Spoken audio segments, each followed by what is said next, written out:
नमस्कार दोस्तों, स्वागत है आपका हमारे YouTube channel aim with Nitin. MCQ की श्रृंखला में ये तीसरा वीडियो है और तीसरा वीडियो भी इसी चैप्टर पे है, भारत की अवस्थिति और विस्तार, और ये लास्ट वीडियो है। इसके बाद जो हमारा चैप्टर आएगा वो आएगा भारत के द्वीप, उस पर हम वीडियो बनाएंगे। ठीक है दोस्तों, तो चलते हैं अपने टॉपिक पर।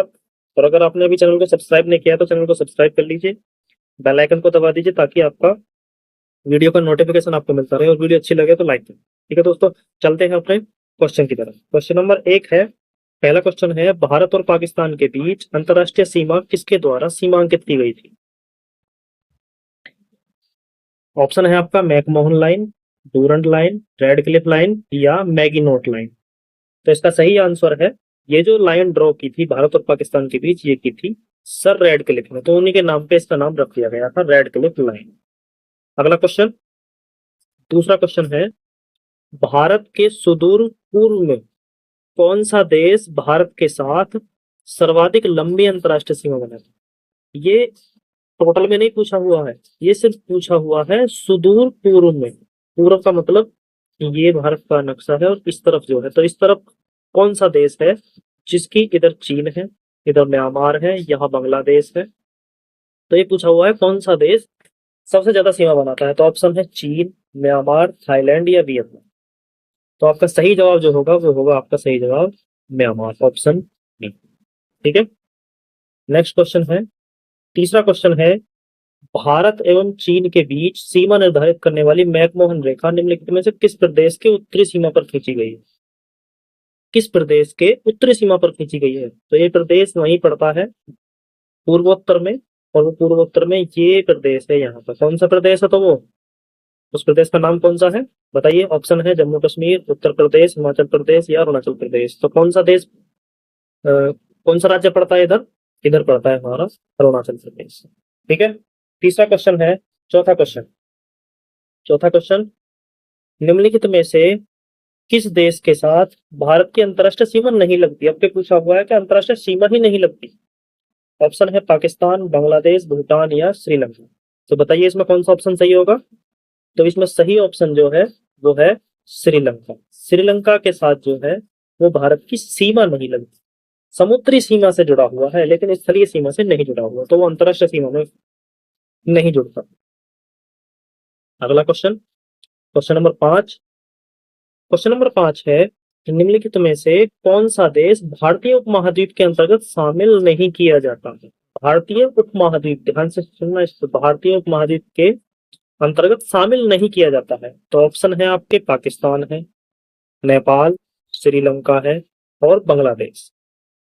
तो सही जवाब जो होगा इसका आपका वो होगा श्रीलंका। श्रीलंका को भारतीय उपमहाद्वीप के अंतर्गत शामिल नहीं किया जाता है, तो ऑप्शन है आपका इसमें ऑप्शन सी। अगला क्वेश्चन, क्वेश्चन नंबर 6 है, निम्नलिखित में से किस भारतीय राज्य की समुद्र तटीय सीमा सबसे छोटी है? तो जो समुद्र से मिले हुए राज्य हैं, तो उसमें पूछा हुआ है सबसे छोटी सीमा कौन सी है। तो ऑप्शन है गोवा, केरल, उड़ीसा या पश्चिम बंगाल। तो इसमें आपका सही ऑप्शन क्या होगा? ऑप्शन ए, गोवा की जो है वो सबसे छोटी सीमा है जो समुद्र से मिलती है। गोवा यहाँ पे है और बस छोटी सी सीमा है जो उससे समुद्र से मिल रही है। ठीक है, नेक्स्ट क्वेश्चन, अगला क्वेश्चन है क्वेश्चन नंबर 7, भारत की सबसे लंबी अंतरराष्ट्रीय सीमा किस देश के साथ है? अब पूछ रहा है कि अंतरराष्ट्रीय सीमा किस देश के साथ है भारत की सबसे लंबी? नेपाल, पाकिस्तान, चीन या बांग्लादेश। जल्दी बताओ आपका सही ऑप्शन क्या है? सही ऑप्शन क्या बता रहे हैं सब? पाकिस्तान नहीं, बांग्लादेश। इसका सही ऑप्शन है डी, ऑप्शन डी, बांग्लादेश।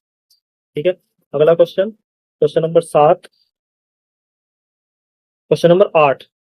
8 कहता है कि सबसे छोटी स्थलीय सीमा भारत की किस देश के साथ है?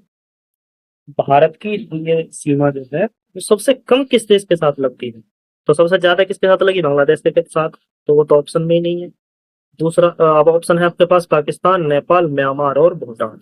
तो अभी से बताइए कौन सा ऑप्शन सही बैठेगा? तो इसका ऑप्शन बैठेगा ऑप्शन डी, किसके साथ है? भूटान के साथ। ठीक है दोस्तों, अगला क्वेश्चन है क्वेश्चन नंबर 9। क्वेश्चन नंबर 9 को ध्यान से पढ़िएगा। क्वेश्चन नंबर 9 कहता है भारत को निम्नलिखित भौतिक प्रदेशों में विभाजित किया जा सकता है। किस किस हिसाब से विभाजित किया जा सकता है? तो ऑप्शन ए, ध्यान से पढ़िए, हिमालय, गंगा का मैदान, दक्षिणी पठार एवं राजस्थान का मैदान। पहला ऑप्शन ये है। दूसरा ऑप्शन है पर्वतीय प्रदेश, हिमालय प्रदेश, नदी घाटी प्रदेश या हिमालय प्रदेश। ये दूसरा ऑप्शन है। तीसरा ऑप्शन है आपके पास दक्षिणी पठारी प्रदेश, सागर तटीय प्रदेश, द्वीपीय प्रदेश या हिमालय प्रदेश। वो हिमालय प्रदेश आ गया। तीसरा चौथा ऑप्शन है उत्तरी पर्वतीय प्रदेश, बृहत मैदानी प्रदेश, दक्षिण प्रायद्वीपीय प्रदेश या और सागर तटीय। आपके पास चार ऑप्शन है, सही ऑप्शन बताइए जल्दी, कौन सा ऑप्शन इसका सही बैठेगा? तो दोस्तों इसमें जो होगा, जो भारत को भौतिक प्रदेशों में जो विभाजित किया गया है, सिर्फ इस चीज को देखना है, भौतिक प्रदेश। तो भौतिक प्रदेश के हिसाब से भारत को जो विभाजित किया गया है वो उसका ऑप्शन बैठेगा ऑप्शन डी, उत्तरी पर्वतीय प्रदेश, बृहत मैदानी प्रदेश, दक्षिणी प्रायद्वीपीय प्रदेश और सागर तटीय प्रदेश। तो इसमें ऑप्शन डी आपका सही। अगला नेक्स्ट क्वेश्चन है क्वेश्चन नंबर 10, भारत का कौन सा भू आकृतिक विभाग प्राचीनतम है? सबसे प्राचीनतम भू आकृतिक भाग कौन सा है? उत्तरी पर्वतीय प्रदेश, गंगा ब्रह्मपुत्र मैदान, प्रायद्वीपीय पठार या समुद्र तटीय मैदान। तो सबसे प्राचीनतम जो भारत का भू आकृतिक भाग है, तो देखिए ये वाला, इसको बोलते हैं प्रायद्वीपीय भारत का पठार। और जो ऊपर का भाग है ये ऐसे करके, ये वाला हिस्सा है प्रायद्वीपीय भारत का पठार, इसको बोलते हैं प्रायद्वीपीय भारत का पठार। तो ये ही सबसे प्राचीनतम है, जो भारत का प्रायद्वीपीय पठार है वो सबसे प्राचीनतम भू आकृतिक प्रदेश। नेक्स्ट क्वेश्चन, क्वेश्चन नंबर 11, गारो, खासी और जयंतिया जो पहाड़ियां हैं, इनकी संरचना एवं उत्पत्ति की दृष्टि से निम्नलिखित में से किसका भाग है? अब ये बताना है ये किस पहाड़ी का भाग है। हिमालय पर्वत श्रेणी का भाग है, पूर्वोत्तर की पहाड़ी है, अराकानियोमा पर्वत का भाग है, प्रायद्वीपीय पर्वत का भाग है। तो देखो अगर आपने पढ़ा होगा तो हिमालय पर्वत और अराकानियोमा को ही हिमालय पर्वत कहते हैं। ठीक है, प्रायद्वीपीय भारत का पठार अभी बता दिया, वो सबसे प्राचीनतम है। तो गारो, खासी, जयंतिया जो है वो पूर्वोत्तर की पहाड़ी की अंतर्गत आती है। ठीक है, next question, question number 12। Question number 12 ये कहता है निम्नलिखित में से कौन सा तट पश्चिमी तट का भाग नहीं है? दो तट है हमारे पास, एक ये है पश्चिमी, ये पश्चिमी तट है और ये पूर्वी तट है, दो भाग में। अब इनमें से बताना है कौन सा पश्चिमी तट का भाग नहीं है। ऑप्शन ए, काठियावाड़ तट, कोंकण तट, मालाबार तट या कोरोमंडल तट। तो इसका जो आपका सही जवाब होगा, सही जवाब है ऑप्शन डी, कोरोमंडल तट पश्चिमी तट का हिस्सा नहीं है, ये पूर्वी तट का हिस्सा। बाकी तीनों जो है ये पश्चिमी तट में आते हैं, काठियावाड़ तट, कोंकण तट और मालाबार तट। ठीक है, अगला question, question number 13। Question number 13 क्या कहता है, भारत का पूर्वी समुद्री तट किस नाम से जाना जाता है? पूर्वी समुद्री तट किस नाम से जाना जाता है? पूर्वी समुद्री तट ये वाला, इधर वाला। ठीक है, दीघा तट, कोरोमंडल तट, कोंकण तट या मालाबार तट। अभी ऑप्शन में आया था कोरोमंडल तट, कौन से उसका हिस्सा है, किस तट का हिस्सा है? पूर्वी तट का। ठीक है, तो ये आपका सही जवाब। क्वेश्चन नंबर 14, कोंकण तट कहां से कहां तक विस्तृत है? अब बताना है कहां से कहां तक, किस जगह से किस जगह तक इसका विस्तार है, किसका?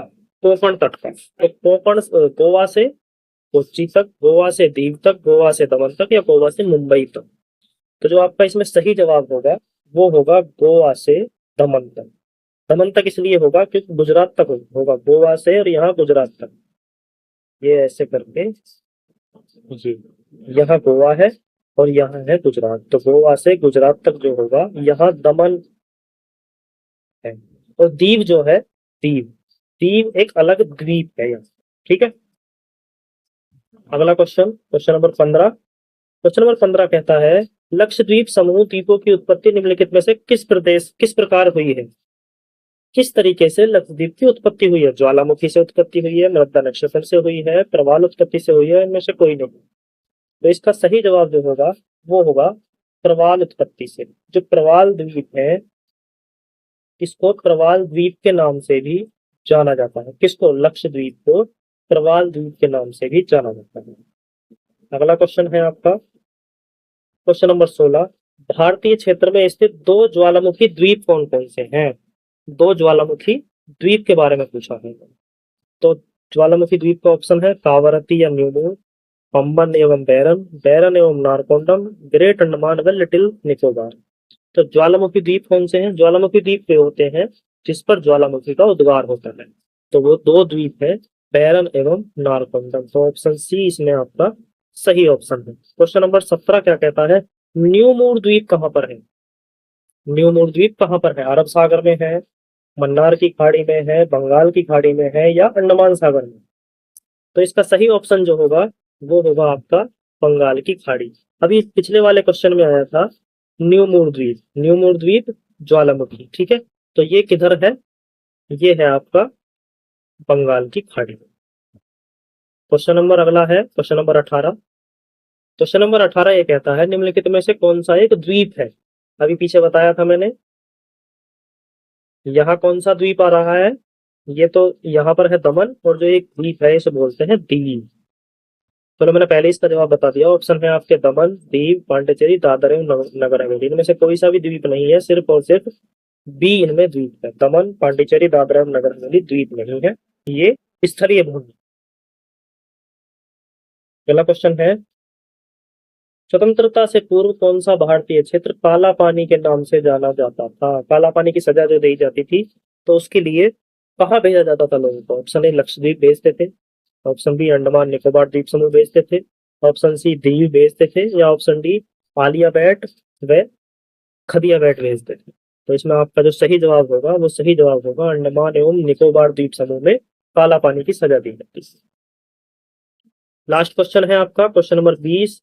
लक्षद्वीप समूह स्थित है, लक्षद्वीप कहाँ पर स्थित है अभी ये बताना है। लक्षद्वीप कैसा है? अभी पीछे क्वेश्चन आया था, किससे जन्मा है ये? प्रवाल से। किससे जन्मा है? प्रवाल से जन्मा है, ठीक है। तो ऑप्शन है अरब सागर, बंगाल की खाड़ी, हिंद महासागर, या इनमें से कोई नहीं। तो इसका जो सही जवाब होगा वो सही जवाब है आपका अरब सागर। अरब सागर में लक्षद्वीप समूह स्थित है। तो दोस्तों ये 20 क्वेश्चन की जो सीरीज है आपकी वो पूरी हो चुकी है। अब आपका अगला चैप्टर जो होगा वो होगा भारत के द्वीप। भारत के द्वीप से हम आपको अगला चैप्टर कराएंगे, ठीक है। तब तक के लिए बने रहिए। वीडियो अच्छी लगी हो तो लाइक करना, चैनल को सब्सक्राइब करना, और तब तक के लिए नमस्कार, जय हिंद।